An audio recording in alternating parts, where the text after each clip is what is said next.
अघोरियों को भगवान शिव का परम भक्त माना जाता है। हिंदू धर्म में कई तरह के साधु संत होते हैं, पर अघोरी इन सबसे अलग हैं। यह सांसारिक और गृहस्थ जीवन से दूर रहकर शिव जी की भक्ति में लीन रहते हैं। अघोरी और नागाओं की वेशभूषा दूसरे बाबाओं से काफ़ी अलग होती है।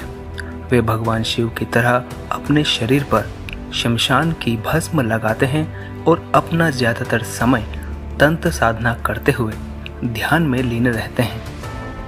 अघोरी माता काली और भगवान शिव के भैरव अवतार को अपना गुरु मानते हैं। जिस तरह से भगवान शिव और माता काली अपने शरीर पर मुंडों की माला यानी कपाल धारण करते हैं, उसी तरह से अघोरी भी कपाल पहनते हैं। माना जाता है कि ये लोग पुनर्जन्म के चक्र से मोक्ष प्राप्त करने के लिए तपस्या में लीन रहते हैं। इसीलिए अघोरियों के दर्शन पाना काफ़ी मुश्किल होता है। आमतौर पर ये कभी दिन के उजाले में नजर नहीं आते, पर महाशिवरात्रि और कुंभ जैसे धार्मिक अवसरों पर ये देखे जाते हैं। अघोरी किसी अन्य हिंदू देवी देवताओं की पूजा करने में विश्वास नहीं रखते। उनके अनुसार भगवान शिव ही परम विध्वंसक हैं और केवल वही मोक्ष की प्राप्ति करवा सकते हैं। अघोरी भगवान शिव को सर्वज्ञ, सब कुछ जानने वाला, सर्वव्यापी, सब जगह फैला हुआ और सर्वशक्तिमान, सबसे अधिक शक्तिशाली के रूप में मानते हैं। धार्मिक मान्यताओं के अनुसार अघोरियों को मृत्यु का कोई भय नहीं है।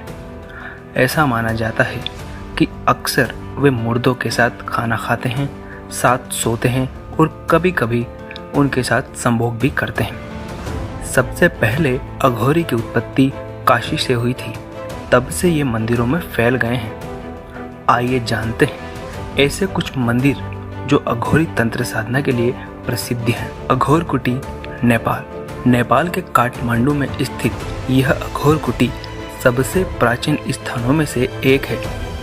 कहा जाता है कि यह स्थान भगवान राम के अनन्य भक्त बाबा सिंह शाक द्वारा बनाया गया था। तब से अब तक यह कुटी अपनी सामाजिक सेवाओं के लिए प्रसिद्ध है। काली मठ उन शक्तिपीठों में से एक है जहां देवी सती का पिंड गिरा था। धार्मिक मान्यताओं के अनुसार यात्रा करने के बाद कई अघोरी अंत में यहां आकर बसते हैं। तारापीठ, पश्चिम बंगाल के रामपुर हाट में बना यह छोटा सा मंदिर है। यह व्यापक रूप से तांत्रिक मंदिर के रूप में माना जाता है। देवी सती को यहाँ तारा देवी के रूप में पूजा जाता है। इसके बगल में स्थित शमशान घाट कई तांत्रिक अनुष्ठानों और अघोरियों का घर है। कहा जाता है कि साधक बाम खेपा इस मंदिर में पूजा करते थे। उन्होंने शमशान घाट में रहकर कई योग और तांत्रिक कलाओं का अभ्यास किया था। तब से कई अघोरी तंत्र मंत्र का ज्ञान देने के लिए यहाँ आते हैं। कपालेश्वर, मदुरई, इस मंदिर को अघोरियों के मंदिर के रूप में जाना जाता है। मंदिर के पास एक आश्रम है जहाँ अघोरियों के सभी अनुष्ठान किए जाते हैं।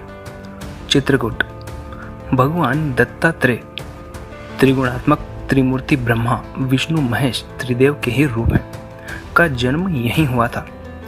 कहा जाता है कि किशोरावस्था के शुरुआती वर्षों में उन्होंने अपना घर छोड़ दिया था और नग्न इधर उधर भटकने लगे थे। ऐसे में सच्चे आत्म की तलाश करने के लिए वे अंत में अघोरी बन गए।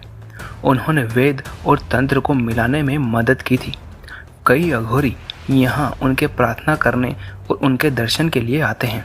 दक्षिणेश्वर काली मंदिर, कोलकाता, प्रसिद्ध दक्षिणेश्वर काली मंदिर दक्षिणेश्वर कोलकाता कालीघाट के पास स्थित है। देवी सती की मृत्यु के बाद उनके बाएं पैर की 4 उंगली इस स्थान पर गिरी थी।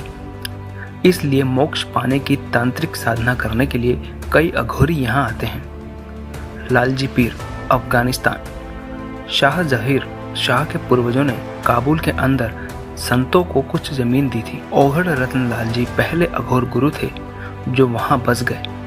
इसीलिए तब से कई अघोरी उनके रास्ते पर चलते आ रहे हैं। तो ये थी कुछ जानकारी अघोरियों के बारे में और उनकी तांत्रिक मंदिरों के बारे में।